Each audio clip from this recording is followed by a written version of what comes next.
Hello and welcome to KYC. I am Sharad Dubey and you are watching NDTV Profit. Now let's start the show, but before that, we play a lot of guesswork with you to identify which company we are getting at KYC today. Also, let's give in the hints before you guess the company. It's a solar cell manufacturer. A lot of larger names have come up in the last 2 to 3 years. I'm just giving you one more hint on that, and it's one of them. The second one is they are beneficiary of China's cutting of the export incentives. Recently, there was a news flow also on this, and a lot of these power-related companies were rallying on the trade. Also, the third hint would be that the earnings is coming on January 22nd.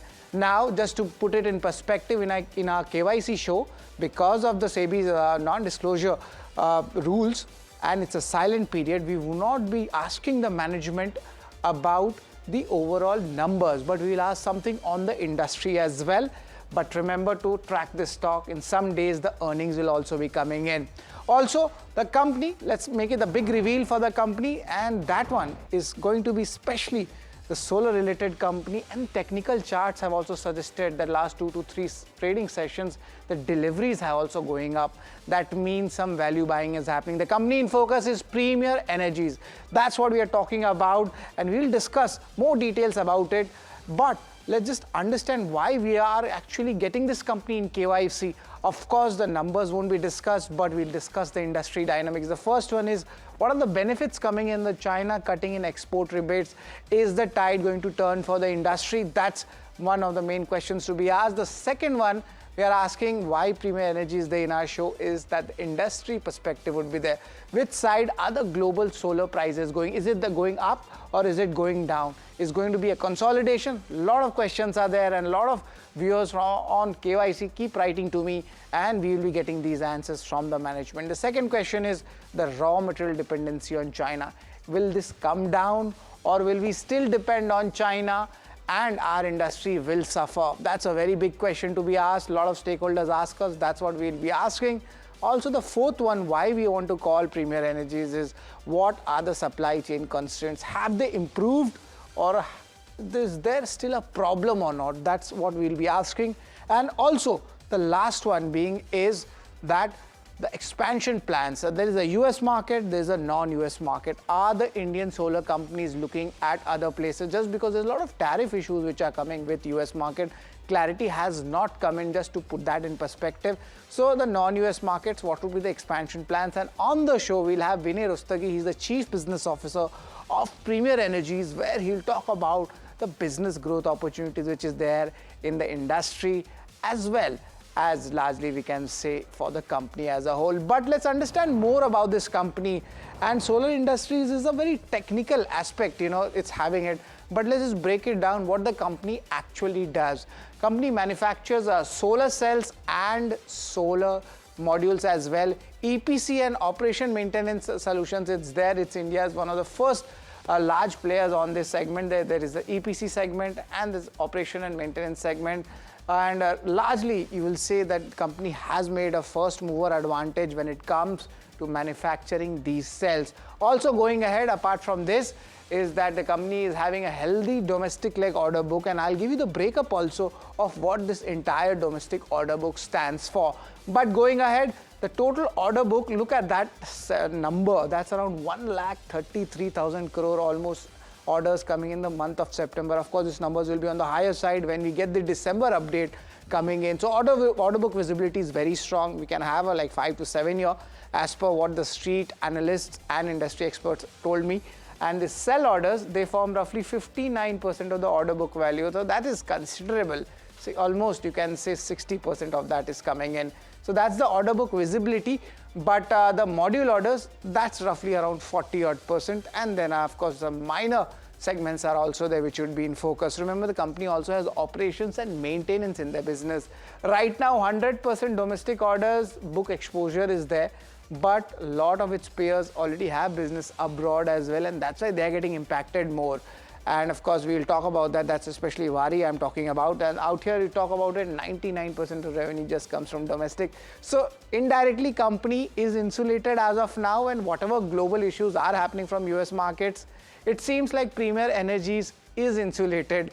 So it's working in their favor, call it luck or call it business placement, whatever it is.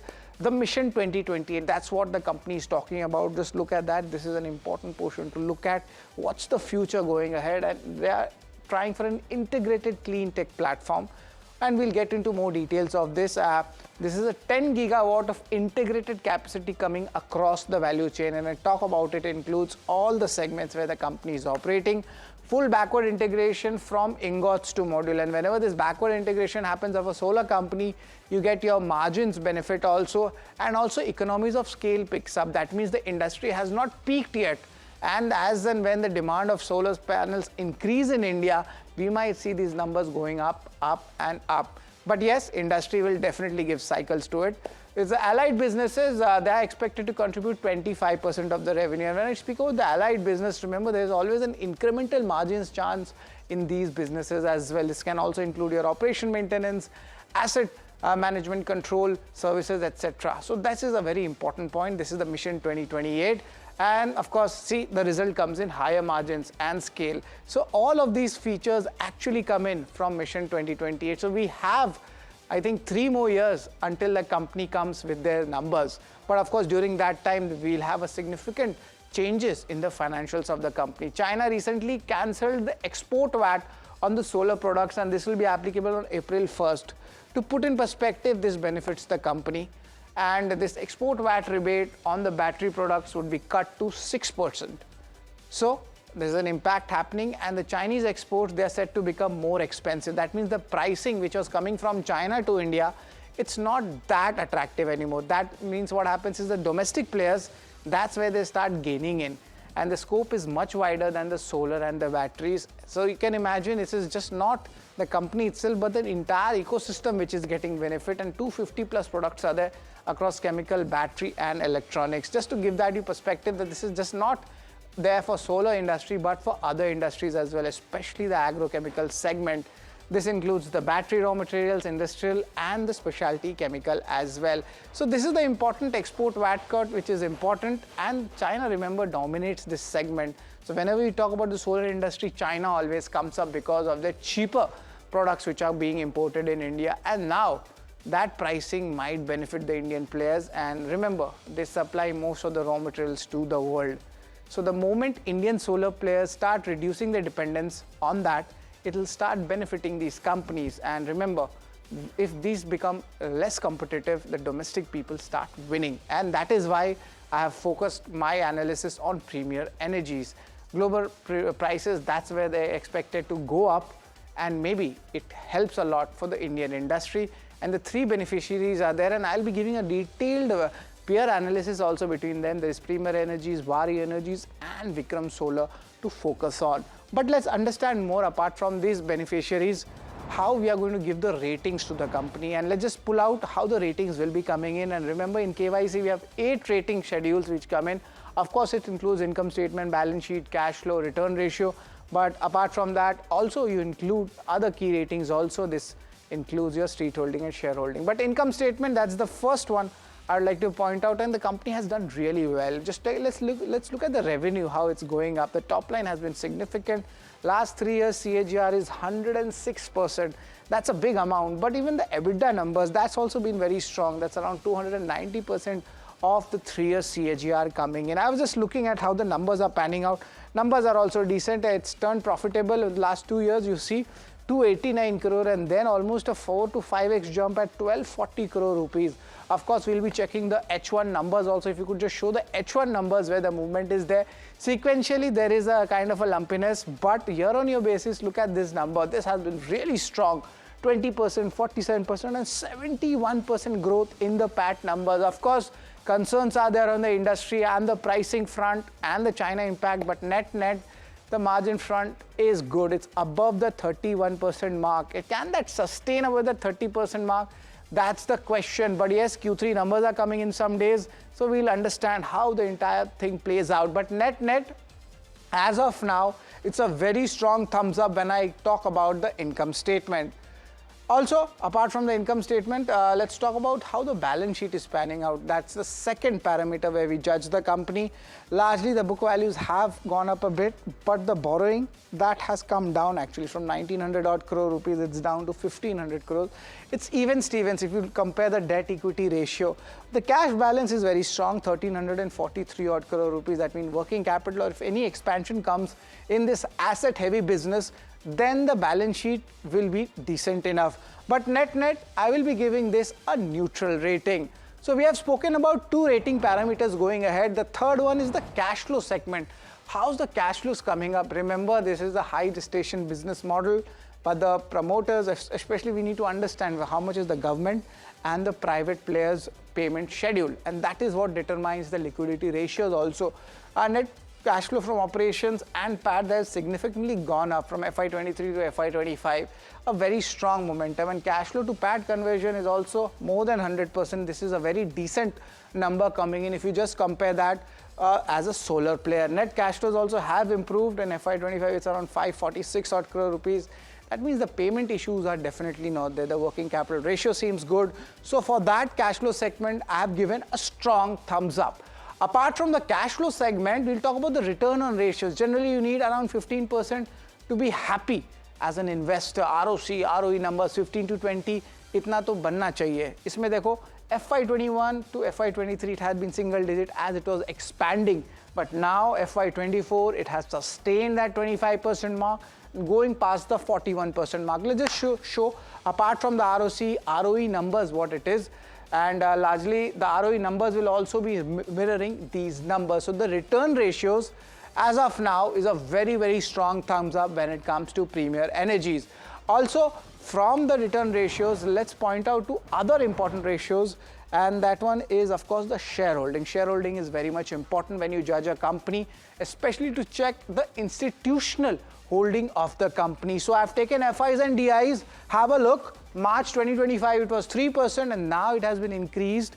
It's just 4%. Remember, this is just a small data set because it was recently listed. If you're a long-term investor, you'll understand. DIs also, it's gone up from 9% to 13%. No stress, even if, you know, the retail portion has gone, the institutional ownership has gone up despite the stock taking some correction as well, and that's a very healthy sign going ahead. That means the institutions are betting on the stock to go up going ahead, and a lot of inflection points are there in this industry as well as the company, and that is why, although the shareholding pattern, I have given a strong thumbs up. Let's see what the street cred is. Street cred is nothing but the stock price movement which has happened, and let's look at it. In the last 1 month, there is a significant correction coming in. Stock is down 20%, but let's see other momentums also, or other times also. In the last 6 months, stock is down 30%. That's where the concern comes. If you have newly entered after the listing, it's year-to-date basis. That's just January month, 11% down. Also, 36% down in the last 1 year. So, of course, concerns are definitely there. And because of that, no major returns have come in. I have given this a strong thumbs down. But also, apart from this, let's look at how the valuations against peers work. And there are 3 peers who would be in focus. Remember, most of the peers have seen a correction from their peak levels. Vari Energies, that's around 28 times the peak number was there. And now the 12-month forward P is at 17 times. Premier Energies, we talk about, it went up to 53 times, and see the significant correction coming in. So the valuations of these players, be it the industry or the company, have turned very attractive. And the technical charts, if you study them, you'll understand some bounce is definitely happening from the cuts which they had seen. So maybe for a short-term basis, as analysts talk to me, they say there is good chances for all 3 of them. But even if the valuations as a long-term investor, if you see, it is very attractive to its peak levels and also to its peers level. So it's a very strong thumbs up when it comes to the valuations. Apart from valuations, let's see the outlook, especially the 2028 vision outlook which was there. Now they have created an integrated clean tech platform. That's what they'll be focusing at. A 10 gigawatt integrated capacity would be there across the value chain. The third one is a full backward integration setup coming in, and when that comes in, margins and your scale, that also goes up. So that will be something to look at. The allied business, they are expected to contribute 25% of the revenue in the future. So these are the important missions which the company is looking like. But let's just give you a total perspective about how things move. For this outlook, of course, I have given a neutral rating, but let's just revise all the ratings in our KYC show, what we are actually giving the company. Income statement, it has been really strong. The 3-year CAGR numbers, the H1 numbers, and I'm thinking the Q3 numbers will also be bumper. That's what my analysis suggests. Balance sheet, it looks largely neutral. It's decent. Cash numbers are also there. Cash flows has been very good. The cash flow to conversion, that number, if you look at with the PAT, that has significantly improved. So I had given a strong thumbs up for it. Return ratios, they are going past the 35% mark, and that's very, very healthy. But can it sustain going ahead, or will there be industry lumpiness? That's what next 1 or 2 years will show you in the numbers. Shareholding, very good because of institutionals adding up, be it FIs and DIs, both of them have been putting their stake up. That's more healthy rather than having more distribution in the retail segment. And that is where the smart money, the silent money starts coming in. Over the last 3-4 sessions, we are seeing that. Street cred, nothing there for the investors who have been holding it for the last 6 months, 1 year, 1 month. So big concern definitely is there. But because of these corrections, the valuations have become very attractive, be it the industry or be it the company's valuations from its peak valuations, it has been very good. Outlook, I would give neutral because this industry, the whole noise which was there about the solar growth and industry, it was very good 2 years ago. But now, of course, there's a lot of pushes and pulls in this industry. So just to be on the safe side, a cautiously optimistic approach, I would be giving the outlook a neutral listing. So the total KYC rating, despite having concerns, one of the highest I have given in our show because of the future and how much entry levels is attractive. I've given 6 out of 10 out of 8 in the KYC setup. So this is the entire setup where we will be focusing on and giving the views. But now the management is there, and we'll be talking with the management. Mr. Rustagi would be there, and he's the PGDM from Ahmedabad and already been associated with the company, and also he has done an MBA from London Business School. So that's pretty interesting. And Vinay Rustagi will be joining in, but my colleague Varsha Channani actually caught up with him to understand this business of the China rebate, what's the benefit coming like, how the global price is looking, and of course industry specific questions. Do listen in. So, I can't unfortunately comment too much in the respect of Premier Energies because we have our results due next week. And we are in a silent period, but I can comment on the general industry impact. Now, I think to understand the impact of phase out of export subsidies, we need to look at the larger picture here, which is that China has been trying to dominate the global manufacturing scene in solar, batteries, and some of the other products for more than a decade now. They have created a lot of overcapacity. And they have artificially basically kept prices low to make sure that manufacturing does not really take off in other countries. Now there's a huge financial cost to this because the government has been subsidizing the local manufacturers who are all basically making losses. And what has now happened is that the scale of the problem has become so big and the financial burden so unsustainable that the government is now trying to phase out these subsidies. And at the same time, the local manufacturers in China who have been making losses for the past few years are also now under pressure to increase prices. So the impact of this overall is going to be that the cost of products from China is going to go up, which means that there will be more parity between prices at which Chinese products are available and the Indian products are available. So I think from a manufacturing point of view, it is a good news because we can now compete more evenly with China, both in the domestic market in India, as well as in other markets around the world. Got that point. So basically the global, solar module prices may rise and the Indian manufacturers will actually benefit from this. Also, sir, can Indian cell and modules makers replace China at scale or there will be some supply constraints? So I think the reality of the situation is that we are still dependent on China. Because a lot of the upstream material, whether it is polysilicon, ingots and wafers, and even some of the basic technology, does come from China. So we are dependent on them for at least some more time. The good news is that the government in India has laid out a map for making the Indian solar sector self-sufficient. And as a result of that, companies like ourselves, we are investing very heavily in backward integration. And the intent is to reduce the Chinese dependence over a period of time. Right. Also, sir, what is the opportunities for Premier Energies to aggressively expand into non-US markets? So again, I will answer that from an industry point of view. So there are more and more countries around the world, not just India and US, which are basically saying that we need to reduce our reliance on China. We need to diversify our sourcing base. So there are more opportunities which are emerging in places like Europe, South Africa, Africa, Middle East, and even Latin America. So I think there are increasingly more opportunities which the industry is quite keenly observing and trying to examine. Understood. Sir, so I would ask from an industry point of view in this way, so will the removal of these subsidies help Indian players win export orders, especially from US, Europe and Middle East? So definitely, like I said, the impact of the subsidy removal is that the disadvantage that we used to have in India against Chinese exports has basically shrunk quite heavily. Now there is still, I mean, I must admit that the Chinese cost of production is lower than India's cost of production, so they still have an advantage. But with measures like duties and a significant focus to shift their supply chain away from China, now we believe that we can compete in other countries alongside China.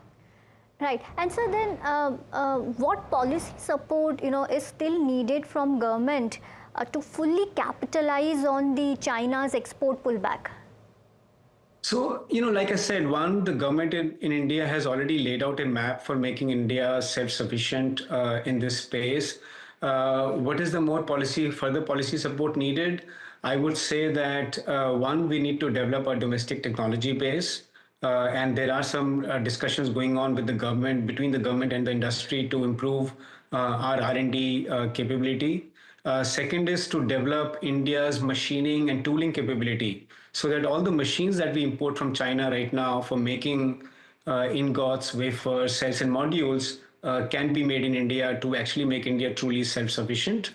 And third, in the initial stages, while the scale is very, very small, I think some kind of incentive support is still required for the sector because all these stages of production are extremely capital intensive. There is a concern in the investing community about the viability of these businesses. So I think any incentive support to fund a part of the capex for the upstream stages would also be extremely useful. Right. And so there are concerns that, please correct me if I'm wrong, this announcement will have a negative impact on battery energy storage system segment. Just wanted to have your views on the same. So again, I think the impact is going to be very similar to that in the solar space in that the impact is positive for the local manufacturers. Even we are getting into battery manufacturing. And the result of these changes in China is that our products made in India products are getting more competitive. So on the manufacturers, it is going to be positive. On the consumers, which are basically ultimately using the batteries to store power, for them the cost will go up in the short run. But again, the beauty of the solar and the storage sector together is that prices already are at such low levels that even if the costs go up a little bit, solar plus storage and even wind, I would say, remains the most attractive source of power in comparison to whether it is thermal, hydro, or nuclear. So even if costs go up a little bit, I don't believe the attractiveness of renewables will go away. Renewables will continue to be the cheapest and the most attractive source of power. Right. And sir, given that April 2026 is the deadline for the rebate withdrawal, do you plan, or for that matter, will the industry plan to front load imports of, critical Chinese raw materials to, lock in the lower cost? See, I think the timeline is very, very short. We only have what, about 3 odd months, and these are extremely expensive items. And usually, both the customers as well as the manufacturers like us, we try to import material only as and when needed, depending on project timelines. So it is not always possible to front load imports in anticipation of higher prices. So I think we may see a little bit of an impact, but I don't see any major move to import very significant volumes ahead of this deadline. All right, thanks a lot, Varsha, for asking the queries to Vinay. And interestingly, the management is very bullish on the industry and new areas of business as well. Maybe some values are emerging for this counter. So that's all, folks, for KYC. Stay tuned to NDTV Profit.